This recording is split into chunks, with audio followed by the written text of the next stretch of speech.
क्या आपने कभी सोचा है कि अगर आपके सपनों में आने वाला अजनबी हकीकत में भी आ जाए तो क्या होगा? एक छोटे से पहाड़ी गांव में अन्या नाम की एक लड़की रहती थी। उसकी जिंदगी आम थी।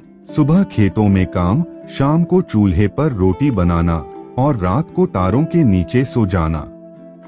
लेकिन पिछले कुछ महीनों से उसके सपनों में एक अजनबी बार बार आता था। सफेद कपड़ों में, लंबी दाढ़ी वाला और आंखों में अजीब सा सन्नाटा लिए हुए। वह बस एक ही बात कहता, तुम्हारा समय आ गया है अन्या। शुरुआत में अन्या ने इसे एक सामान्य सपना समझा, लेकिन धीरे धीरे वो अजनबी हर रात आने लगा। उसकी आवाज इतनी भारी और डरावनी थी कि अन्या पसीने में भी कर उठ जाती। एक रात उसने हिम्मत जुटाई और सपने में ही उस अजनबी से पूछ लिया, तुम कौन हो और बार बार क्यों आते हो?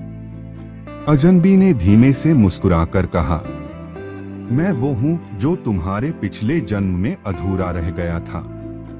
इसके बाद चारों तरफ अंधेरा छा गया और अन्या की आंख खुल गई।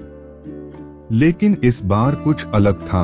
उसके कमरे की खिड़की खुली हुई थी और जमीन पर गीले पैरों के निशान थे जो सीधे उसके बिस्तर तक आकर खत्म हो जाते थे। अब अन्या डरने लगी।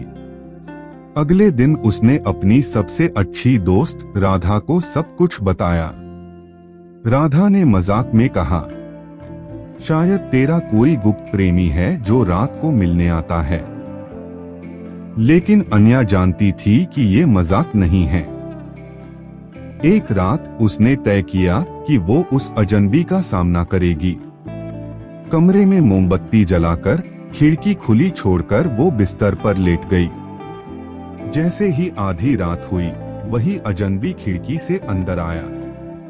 इस बार वो सिर्फ एक वाक्य बोला, आज आखिरी रात है अन्या। अन्या कांपते हुए बोली, क्यों? तुम मुझसे क्या चाहते हो? अजनबी ने कहा, मैं तुम्हें वहां ले जाने आया हूं जहां से कोई लौटकर नहीं आता। मोमबत्ती अचानक बुझ गई और अंधेरे में सिर्फ अन्या की चीख सुनाई दी। तो बताइए, अगर आप अन्या की जगह होते तो क्या आप उस अजनबी का पीछा करते या भाग जाते?